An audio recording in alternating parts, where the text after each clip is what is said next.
Cool. Alright, we're fucking locked and loaded, as they say. Um,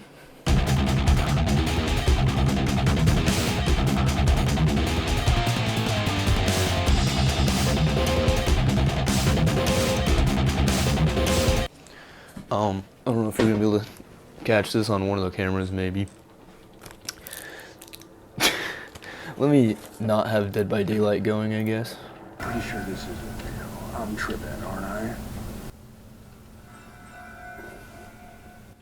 See, he knows.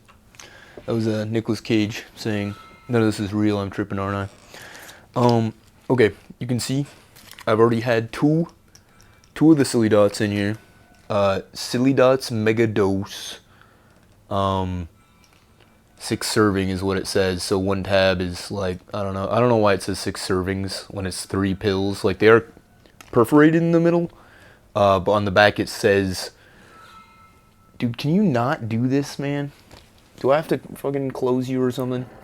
I was vibing with Nicolas Cage being there. I'm okay with that. I'm okay with Springtrap being there for this, I guess. So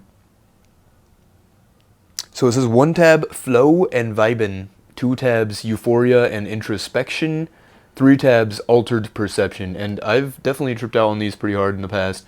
They're pretty much like pseudocylum. I don't know if I'm saying that right. Subacillum. Whatever it is, the active agent in shrooms is basically what they've got going on here. It says 1,200 milligrams per tab, which is like, you know, it's all different from weed. It's like I'm used to those milligrams where it's like 20 milligrams and you're fucking blasted maybe. But it does say it does not contain psilocybin, I don't know how to say it, or THC. It says that. But yeah, I get these at a little mini mart thing that's in Tempe. I just go there every once in a while and grab them. I haven't had them in a long time. I'm definitely vibing on them though. They have a more chill, fun kind of variation of what shrooms do for me. There's one. I'm gonna take all 3. So I've taken 1. It's been about an hour. I've taken 2, and this is the 3rd one. And I'm just gonna take all 3, and we're just gonna sit here and talk about it, I guess, is how I'm gonna be doing this.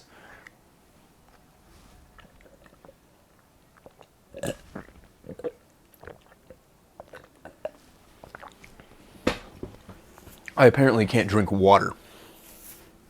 Incapable of that is what I'm finding here.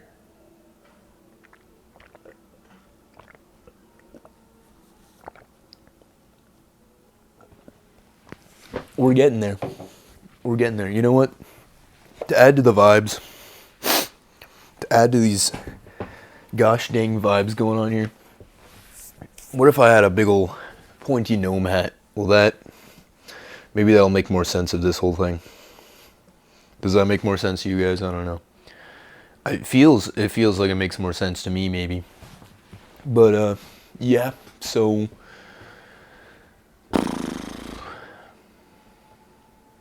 I have now taken, supposedly, if anything in this ridiculous world can be trusted, 3,600 milligrams of Silly Dots. Scratch and scan to verify? What is that, dude? What does that even mean? Scratch and scan to verify. I guess it's like a QR code thing. I don't care. It's not about the product. It happens to be the product that is facilitating this journey, but it could be, you know, shrooms or whatever. You know, it's kind of irrelevant to me. Hopefully irrelevant to you. But yeah, why am I taking 3,600 milligrams of pseudo shrooms on a now Thursday morning, 1:52 a.m.? I mean, really? It's just like the last week I didn't go into work at all. Last week I did not go into work at all, and now it's Thursday and I've not gotten into work at all this week either, which is like, you know, currently there's not a lot being asked of me. I need to get some video edits of this one project in. The rest of the post was pretty much like verified, so I just need to finish a couple of edits for the video and then we'll be good. But yeah, it's like, you know, I'm not going to work. I'm not really doing anything, I guess. I've just been sitting around playing video games and being a bum. Which, you know, is kind of fine at certain points and less so at other points. Right now it's like, yeah, I'm not having tons of like consequences for it, but it's still like, you know, I want to channel my energy towards creativity, and I've been going through and just watching a whole bunch of my previous stuff on YouTube and just things I made for classes and things I've made with friends and brothers and stuff, and it's like, you know, I want to be doing more stuff, and I've been writing a tiny amount of ideas for maybe a Monty Python style thing. I've been watching through a whole bunch of the old OG Monty Python stuff, and it'd be really fun to do a series in that style. So I'm going to try to do that, I guess. Maybe with my friend Owen and some other buddies. But yeah, I mean, I've just been going to sleep extremely late. It is 2 a.m. right now, and I'm only beginning maybe my journey here. So we'll see where it takes me. There have been times in the past where I've taken these and I've definitely had a little bit more of a visual kind of crazy thing going on, but it tends to be kind of a softer thing, which shrooms tend to be over, you know, anything else. I haven't really done anything else, shrooms and weed really.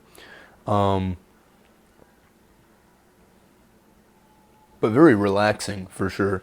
Yeah, I can try to describe it a little bit. It's like definitely just a relaxing floatiness. I feel just like very present, which is hard to describe. Very light. It's like it feels like no additional mental weight is upon me.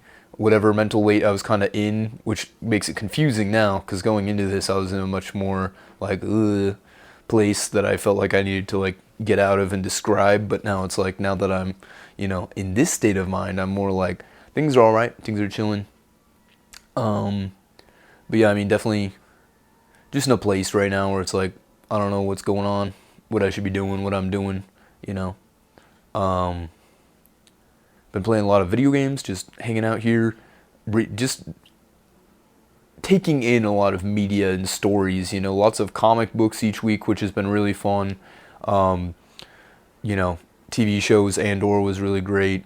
The Studio I binged through, Severance I just binged through. Lots of video game stuff, mindless stuff, and also story-based stuff. Going through Deltarune, but also just been doing lots of Dead by Daylight recently, some Splitgate recently, Mario Kart and whatever. It's irrelevant, I guess, the titles really. But yeah, just in a place of just I don't even know what it is. It's like de-stressing, even though there's nothing really stressing going on except for the fact that I'm not doing anything that would maybe facilitate stress. And there are, you know, it's part of it is I will go through periods of like doing a lot at once. Doing a film shoot I was on, it was a lot of just go kind of thing, hot in the garage. And I was at Fan Fusion doing a booth with my work a few weeks ago, which was a lot of fun, but you know, a bit more action-packed, I guess. But then I go through periods like this where I'm like not really doing anything. There's some sound design stuff I should be doing, and I've been playing around with a little bit. But yeah, it's like, it's noticing that I graduated more than a year ago now, and it's like that felt like, you know, it went by so fast. And I've done a lot of things. I've done a lot of stuff post-grad for sure, and it is only a year. But, and you know, it's also, I've been taking my time to relax and kind of de-stress, but I haven't been taking it to reflect, I think, and direct myself. It's been a lot of just decompression, but not debriefing, you know, kind of stuff. It's like, okay, you went hard all throughout your life, as they say. Let me take this hat off, I think. That's a choice I'm making now. I feel like I can't deliver all of this with that hat on, maybe. Maybe it takes away from it, maybe it doesn't. But, you know, I went through elementary school and middle school and high school, very direct linear progression. leveling up, gaining experience and such. And now it's like, now I'm into the open world phase, and it's like, there is no, I don't know exactly what the main quest is maybe anymore. And I can do side missions, and I can also just fuck around, you know. I can just move around the world and just do whatever. It's kind of what I'm doing. Went on a New York trip, which was really great, with my buddies and my girlfriend. A lot of fun. Super fun. Super fun trip. I think just exploring and being outside of the normal day-to-day routine and in a different place around different people is so helpful. And taking the people you do know and putting them in a space that's not the same space as you're used to is like, it's very, very opening, very revealing. And it was cool. But, you know, I'd like to do some more traveling for sure. Planning on going out to Utah before too long in August. And at the end of July, which is almost the end of June now, it's crazy. But at the end of July, I've got a going to Vegas with my brother and his girlfriend. And there's a Star Wars Unlimited tournament going on, like a big old tournament. I haven't even really built a competitive deck. I just like, it'll be a lot of fun, and I just thought it sounded like a lot of fun. Go out to Vegas for a few days. Probably gonna do like Omega Mart while we're out there. But yeah, so some traveling going on. There's some stuff in the works. Some film stuff maybe kind of in the works. And I think it's now figuring out, you know, where to direct energy toward. It's so much toward, you know. You can deflect yourself away from responsibility and stressors and stuff, but it's like, how do you, instead of just kind of avoidance, how do you take that energy and direct it toward something? And I've been doing a comic book podcast, which has been a really good, consistent level of, you know, editing and production, setting up cameras, setting up microphones, getting my buddies down, talking. So that's been a really good thing. I'm pretty much, I do all the technical stuff. I do all the like lighting, camera, sound, editing, in the end, posting, thumbnails. I pretty much do the whole process, other than when we film it, we're together. And they give me feedback, and there's a little bit of, like, Julian did the score for us, or the intro song and whatever, which is cool. So a little bit collaborative, but it is kind of like a, you know, more of a me doing most of the technicals, which is kind of cool because it keeps me busy, and it's, you know, and sharper. And for work, I'm also doing that kind of stuff. But it's like, I'm not going all in on anything right now, I guess, which is kind of fine. And, you know, for my own channel, it's like, what do I want to bring to my own channel, maybe? I've been doing, like, I did a little Fortnite video, and I'll occasionally just, like, be like, I'm just going to do a video and then put it on there. But it's like, now this can be my main place to put, you know, to just start directing myself toward. But it's like, I don't know if that's what I want necessarily anymore, is to create content. I don't know if I want to necessarily put my time and effort and resources into more short filmy type of things, maybe. I do really want to do this comedy style, maybe a 30-minute full, like, just trying to do a full Monty Python vibe, pacing, editing style of distribution for a full episode. So, like, whatever it is, like 10 shorts, 10 short comedy sketches put together with also, you know, intermediary stingers and that kind of stuff, little tiny jokes and edits. I really like their edit with the number one, the lark. Number one, the larch. The larch. Just over and over in the tree. It's like the editing style there. Definitely want to try to nail down kind of that sort of a thing. Which would be heavily inspired, obviously. That's the heavy inspiration, and maybe some Tim Robinson stuff. But yeah, definitely want to try to do that kind of a thing, just to see what it's like, just to have fun with it, which is really, you know, the whole thing with life is like, you know, have fun with it. Get so stressed out and like in the weeds of like what am I doing? What's the point? What am I creating here? What am I adding to the value of my life and humanity and whatever? And it's like, it can just be fun, you know? And when it's just fun, it sometimes feels like it's like, you know, where's this going to go? But yeah, let me check the time really quick. We're at only 18 minutes, so both these cameras should still be going. Yes, sir. Yes, sir. But, yeah, you know, it's like... And I was kind of working a bit on a poetry-style mixed media book, which is kind of sort of finished. It's like 100 pages right now. And it's in an okay spot. I feel like I kind of like was really into that for a bit and was really trying to nail down the 100 pages, and it's in an alright spot, but it's not a great spot where a lot of it is still just old poetry from high school and venti stuff that's like, I don't know if I super feel those things necessarily to the same extent in those ways. And some of it's just like, I don't know, I feel like it's not uniquely potent. But I haven't really put that out there. I put a little bit together into a web comic, a webtoon style thing, and just threw it on Webtoon. But yeah, it's like, you know, none of that stuff just gets found necessarily. You gotta keep posting and trying to market it and that kind of stuff. And that's what we've been doing with the podcast too, is just lots of shorts and trying to bring people in, which is kind of working. Sometimes I go through periods of doing more shorts and less shorts, and I think that gives me some direction as well. Just the energy of just putting it into a little short and then sending it out there and then not having to think about it, and you get the attention of the views and does the algorithm like it and all that kind of stuff, which is kind of interesting information and good, like, quick feedback, and, you know, makes me feel like I'm progressing. You know, what did it say? It said, 3 tabs, altered perception. So 2 tabs was euphoria and introspection.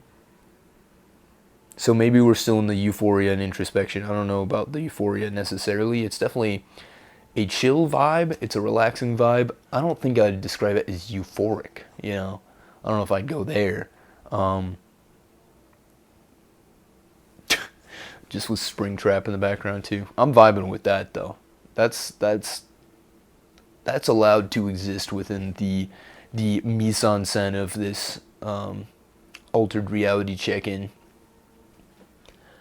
I think it's pretty becoming, perhaps. But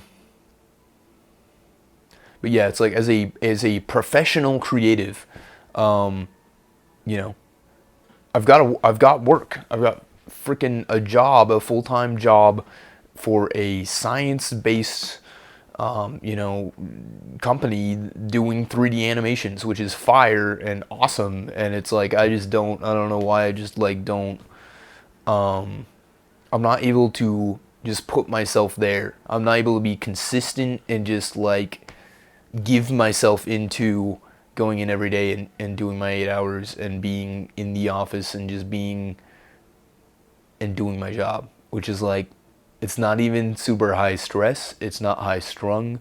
Everyone there is chill. I have my own large cubicle space. There's not a lot of pressure, but it's like, which is maybe why. Maybe I think I do kind of need the anxiety and pressure, and I kind of need, for some reason, that to be an external, somebody on my butt, you know? Be free, but it's like, I need to be the one putting that fire under my own butt, and I'm just like, not doing it.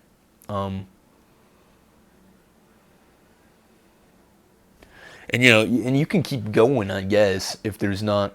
And I was feeling, which is true, but an excuse I go to is towards the end of, or I guess the beginning, towards the beginning of my being brought in full-time at my job, like post-grad, I was really trying to just be, you know, good and around and working hard on these 360 creator videos and putting these 3D models up on Sketchfab that people could interact with, these interactive new types of media. And I was going fast with it, and I was delving into it all, and some Unreal Engine stuff, and I was showing it, and it was like good, strong reaction kind of stuff. But then it's like when it comes down to, all right, so let's push it then. Let's put it out there. Everyone gets, I don't know, freaked out, and then I get scared once people are like not motivated and interested in my thing, kind of fully on board. I'm like, a lot of my steam goes away too, sort of thing. It's like, well, it was fun when it was just fun, and now that it's a whole thing, it's like, I guess I have a hard time seeing it through. Which most of this, none of this is, I think, unique, which is kind of why it's good to talk about, and also I'm just going through my thoughts, I guess. Yapping. I guess I'm just yapping, really. All it is, yap sessions. But yeah, so my excuses there is that I did all this extra stuff that wasn't part of my job of what people were telling me to do and just needed to have done. And it kind of felt like it got shot down a little bit, and so I stopped pushing with it. And it's like, if you guys are going to be pressingly needing my abilities for these little few things, and when I try to do these other things, which again has really only been a couple of times, in a super strong format at least, is they're not willing to fight for it, which is fine. I get that if it's an extraneous thing that I'm bringing, they won't fight for my idea like I should fight for my idea. But it feels like if I'm bringing in new stuff and it's not even being facilitated necessarily, it's like, what's the point? So then I'm just going to sit back and do the bare of what you guys need me to do. And I'm not saying this is a good thing. It's just kind of what I've been doing. And I think I need to change that about myself. But it's like, it is easy. It's easy to just be like, hey, you guys only actually need me to be doing these things, so I'm not going to be going out of my way to do all these other things. But there needs to be a balance between moving things forward steadily and keeping the status quo, and, not letting that rejection just push me into, okay, I try to do some stuff, you guys didn't really like push for it, so now I'm going to do nothing. It's like, that can't be what I'm doing here. So where am I at now? I'm still kind of chilling. It's 2:13. We're probably getting close to that 30-minute mark of when these digital cameras stop and I need to resume recording and whatever and that jazz. But yeah, not necessarily feeling anything too crazy.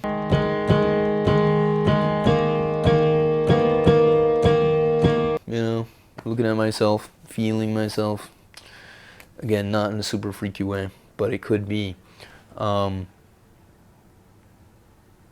Just relaxed, very present kind of thing. Very, very spatially interesting. I feel like I'm on my little island of this chair, and I'm looking out at this audience, and it's like this camera is way over here in a rock, and that camera is over on its own little tower. It's kind of like a Middle Earth style thing going on.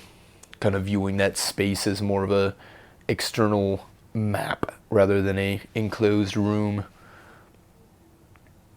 But I don't know, I mean, I'm just saying stuff, it's like, it's just kind of the vibes has changed. But yeah, definitely very just light. And this is all just a string of consciousness. It's like, I don't have a super strong inner monologue right now that's just going through at 1,000,000 miles per hour and going through all these things or anything. It's like, I'm just kind of speaking, and how I'm speaking is how I would think, but it's like, I'm just not, there's not a lot of activity going on up here, as normal, of course. But it's like, instead I'm just kind of reacting out externally and just flowing through verbally is kind of how I'm processing this. But yeah, it's not like there's a lot of deeper inner things going on, which has kind of been the case for me recently for a bit anyway. But in terms of the silly dots, yeah, nothing crazy going on in my mind or anything. It's mostly feeling and vibes and chill, such things, which is kind of the point. It's like, yeah, that's what I took. I don't know if I was expecting anything else crazy, but things feel pretty dang solid, not euphoric, not transcendent, just like good, just like this is just how it. I kind of just wish this is just how it was. I don't feel like hyper fixated on needing to look at any certain thing, and my perspective of space is not crazy. It just feels like everything is just. It's like super high shutter speed, I think is what it would be called, where it's just like every frame is getting that full resolution, no blurring between time. It's all a steady, sharp image of movement. I don't know. I don't remember my exposure triangle anymore. We gotta be, yeah, just about. Pretty good timing. That was 29:40 something. So I guess this is still going. I don't know if I can. Yeah, there we go. We kind of got a thing going on here. You and me. Yeah, you and me are in here now. ISO 2000. Hell yeah. The white balance looks like butt. I'll fix that in post or something. You know how it is. You know how us crazy people are like that. But yeah, I guess we're just gonna resume this in here now. I like this shirt. How about that? We can talk about the shirt with the pajamas. I'm talking about the shirt though. Everything's messed up now. This 50 millimeter. It's like that's pretty dang tight, as they say. Okay, I need to relax with all that freaky stuff for you guys, huh? Okay, I'm not. We're going back over here. We're turning this back on. We're turning you back on. Anamorphics back on. Yes, sir. The Sony A6000 back on. We're gonna put you back over here. Or not. You know what? We're killing you. Killing secondary cam.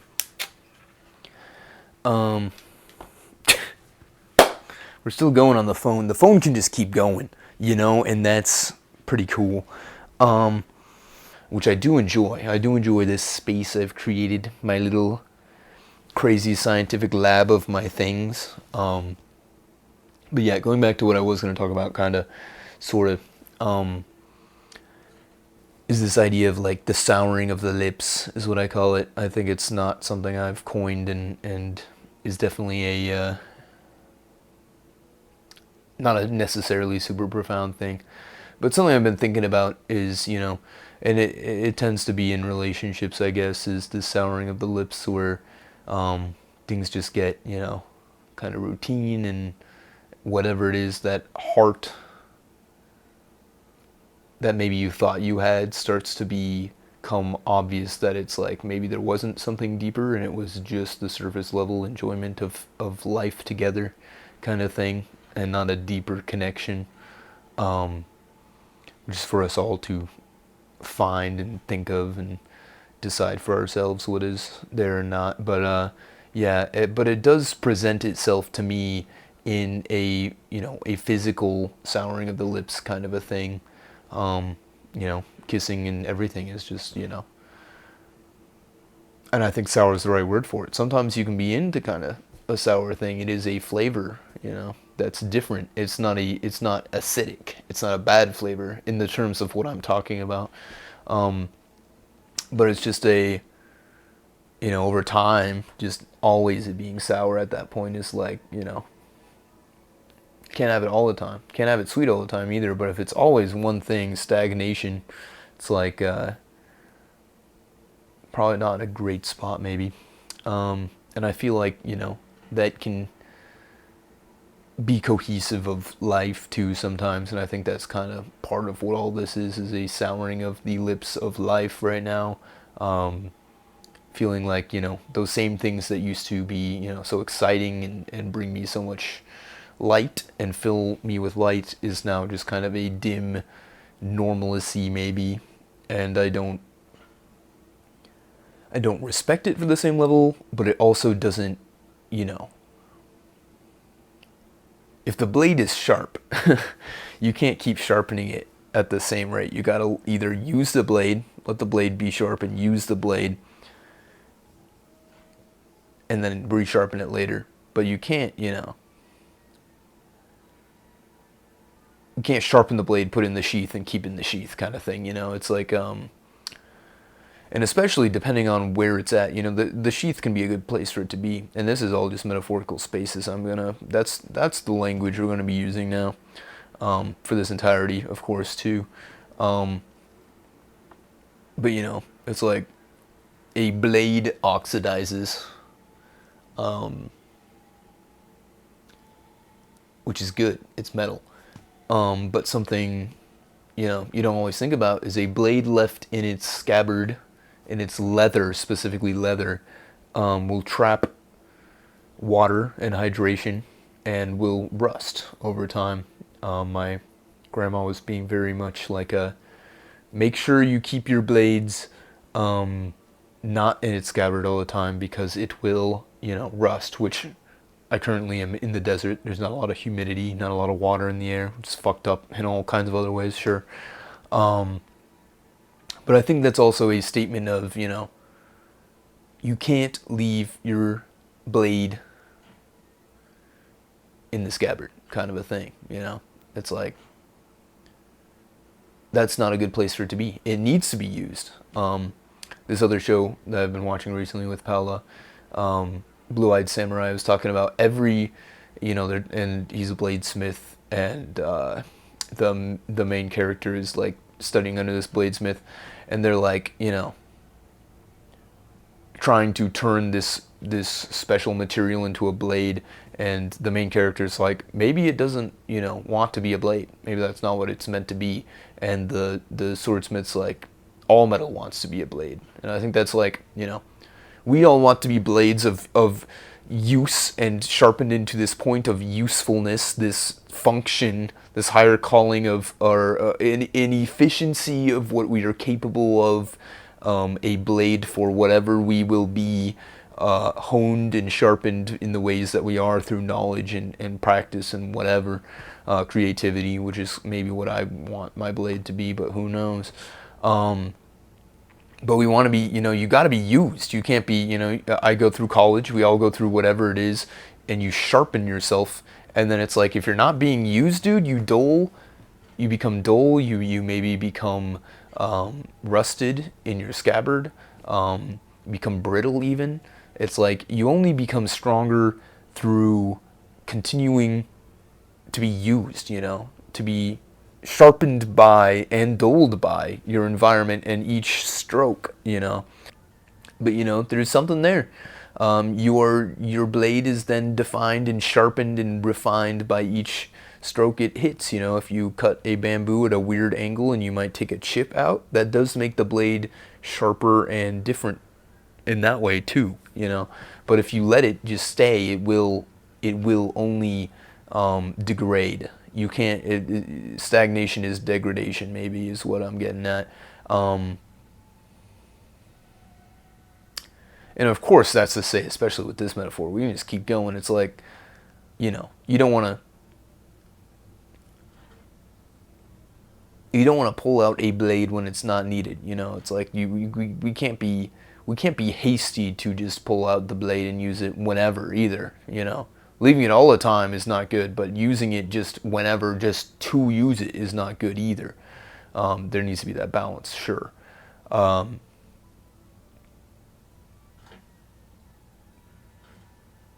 I guess that's how it feels in this climate, this social and space of history right now too, with you know, Trump and our government being so, you know, utilitarian and violent, really, and a grasp for control, kind of, and all these things that are, you know, any time that people are alive that they talk about politics, it's like, it's always the height of insanity, and it's always just, you can't live through it because that's just how it is. But it is just so, you know, they've got the blades and they just want to use them all the time, you know. And in that point, you're gonna break them. You're gonna break them, and people aren't gonna be so afraid. If you take out your sword every single chance you get as a samurai or whatever you are, you know, it's like, yeah, dude, whatever. We know you've got a sword, dude. You need to be able to use it as a tool to strike fear and command respect, and also to not use it to show, yes, I have a blade, but it's always, you know, in this Jedi samurai respective. It's here, but it's here as a tool, perhaps. Perhaps it's here only as a tool, but there is that deeper understanding between you and the world that it's like,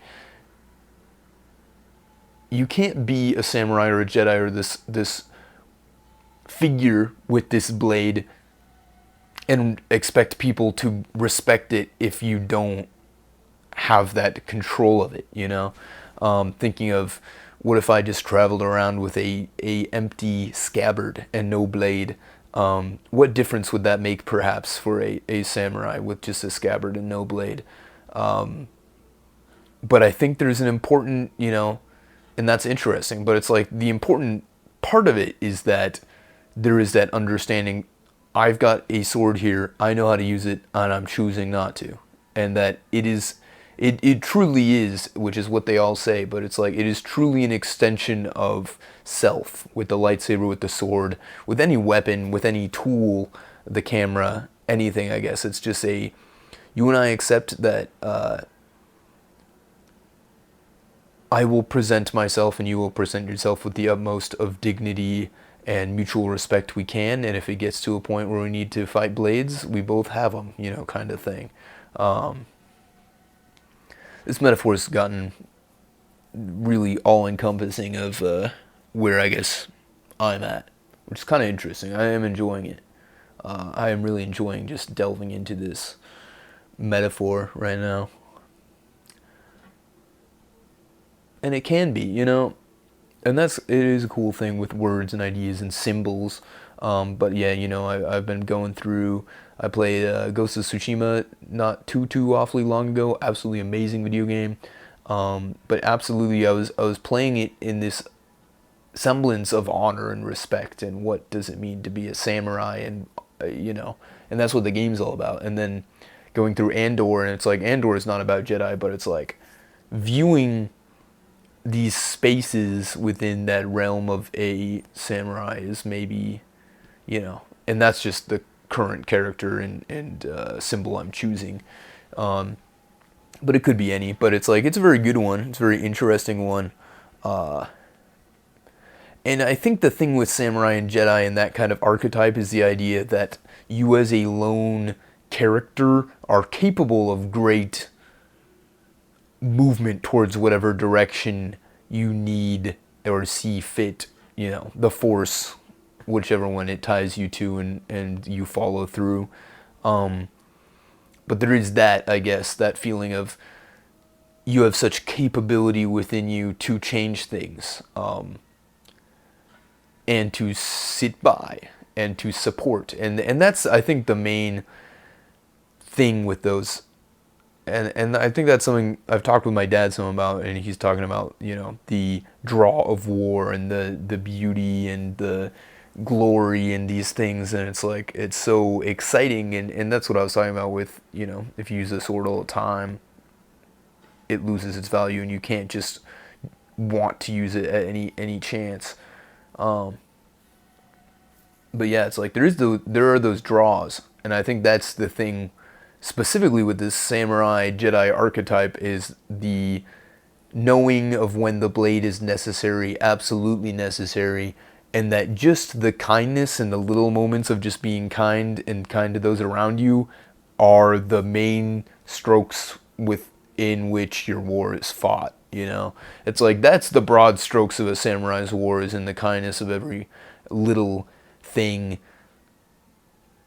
And sure, again, it's like, if the sword is needed, it's needed, and that's the capability within the hero archetype there. But yeah, it's like, the war is fought with those little individual moments of kindness. It's not fought in these broad battles, you know? And I think it's hard within life to be like, to feel like when you're in those moments of just the war that you're fighting is just little tiny things every day, that it's like, you know, you kind of lose sight of it, the bigger picture, because you're not getting into those clashes. You're not getting into those big sword clashes, which really are just, every movement is so directly a sign of what you stand for, and it's so easy in those moments to be like, you know, this is what you can define it all down to. But yeah, it's kind of hard, I guess, to fight the war. It's hard to fight the war. It's easy to think about the battles, the big battles, but it's hard to fight the war. And it's just like, it's like that with everything. It's easy for me to move forward with these strokes of creative ideas with the 3D videos and whatever, but it's like, it's easy for me to brandish that weapon. But when, you know, struck down somewhat, it's like, it's hard for me to then sharpen that blade back and to do all the little moments of the war to move it forward. It's like, but when those, we can define it down to the clashes of, I brandished the new idea, it's struck down. It's like, that can be the whole fight, but that's just a battle, and the war can then be little steps towards, how do we facilitate this, how do we bring it in, and that's the war, is those little tiny things that don't feel like exciting and aren't interesting, and they're not moving forward at a pace that is like when I'm beginning to do it. But it's like, that's what actually changes the fundamentality of everything, is you need to, you know, you need to be setting a path slowly to allow for everything to encompass that path, rather than just going bah, and then just expecting everything to just chill out with that. But both are options, you know, and that's something too. Let me check my time here, because that was a bit there. Oh, 47. We're chilling. I don't know what my focus is at. Oh, yeah, you're recording. I keep getting freaked out because the record button for this thing is like down. And I keep thinking it's not recording when it is, and it freaks me out, man. And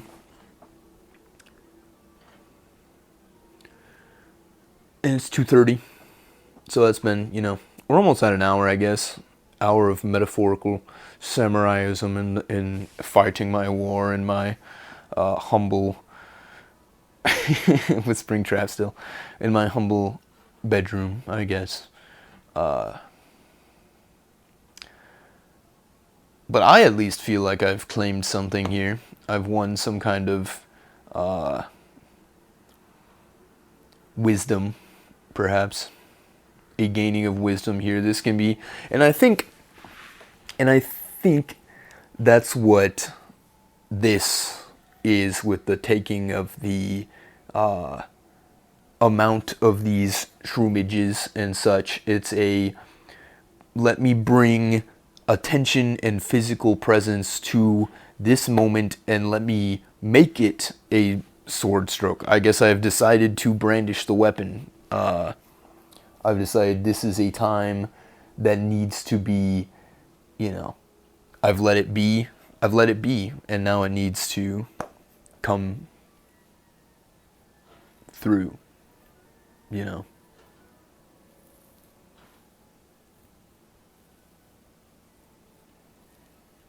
I'm just trying to utilize this now as a stepping stone forward, and that's why I think, but by facilitating this is how I've been able to bring myself to this space of metaphor and inner thought and reflection, which is kind of what I was talking about, needing is reflection and direction.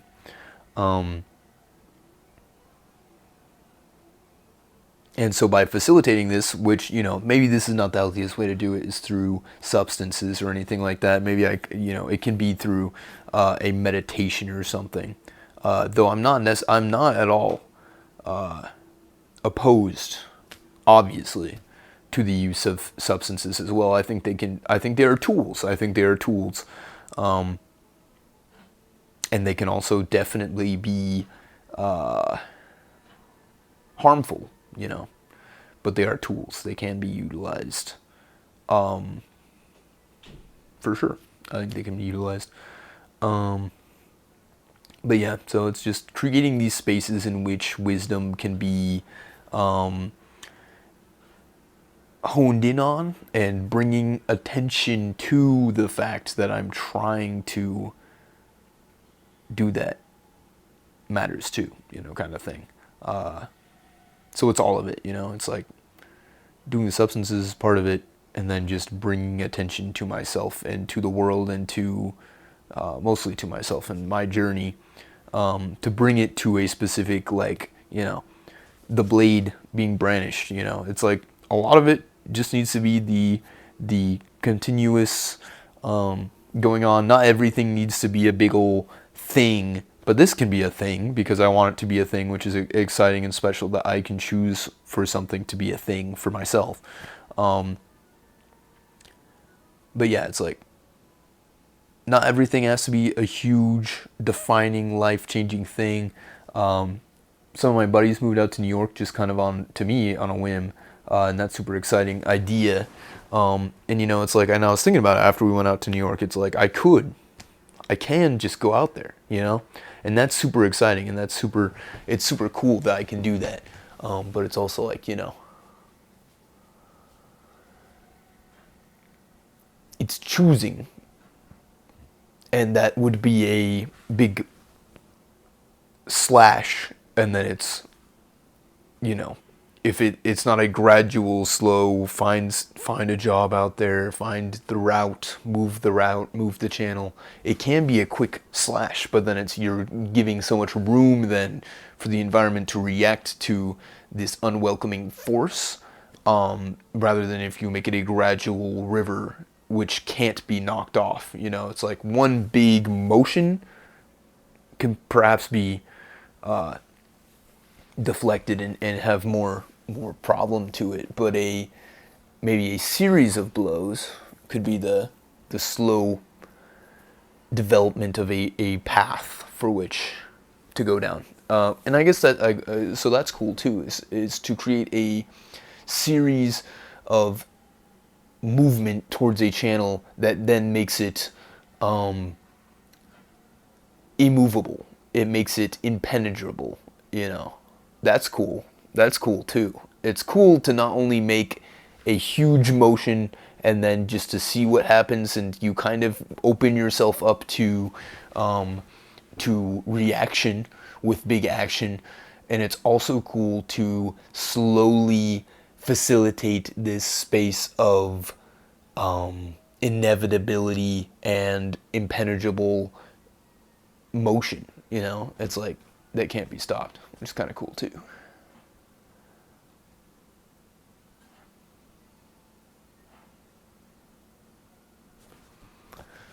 I don't know. There was no specific thing I was hoping to necessarily get out of this journey past the marking of before is where you're not going to work and you're being a bum and you're not doing anything. After needs to be different, you know. It's like whatever it is, it needs to be different. So that's all this really needs to. That's the only utilitarian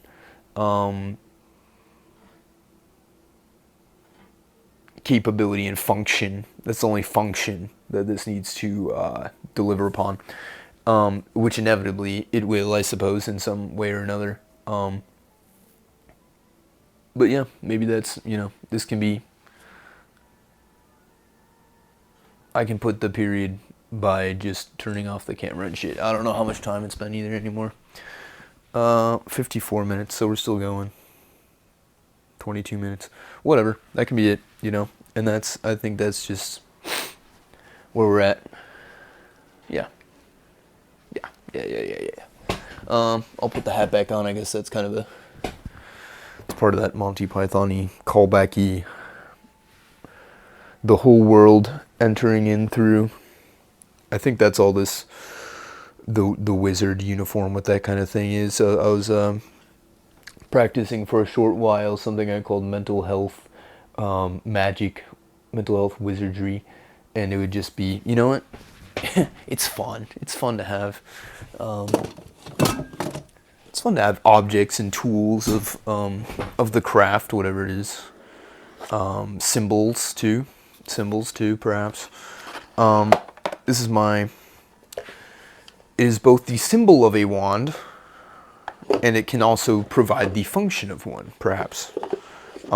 It's from, Universal, California, and this specifically, there's very many interesting symbols in all these kinds of things, huh? And so I suppose this will not end without a wrapping statement here. But I was drawn to this wand because I liked the visuals of it. I liked the aesthetic of it. I liked it. It looks like a wand. It looks like how I imagine a wand to be: crooked and imperfect, but also, of course, it's plastic in those ways that universal and such a thing has to be. It's like it's perfectly imperfect kind of thing. But it's still called to me, and then we have the fact of the tip here. I don't really love because it's meant to provide a tool within the park, but outside of that park, it provides no function necessarily, and I don't like that. I don't like that it's dumbing down this symbol of the wand to a utilitarian function that only provides stimulus in a specific environment. I don't think I like that. I like symbols that provide its power as a symbol everywhere. And anyway, going back to it, mental health wizardry with this wand or another I have, and just doing simple functions of, like circling my bed and being like, I will have good dreams tonight. But it's that channeling of force and direction into a symbol, a point, which for a wizard, you channel in energy from the world into these pointy hats down into yourself, which is interesting to me. And you channel it out. You channel it out through the wand or the staff or the sword or whatever it is. So it's kind of an interesting, like, the point of the cone is like a channeling inward kind of direction. It's bringing inward, and the point of, this tool is an outward. I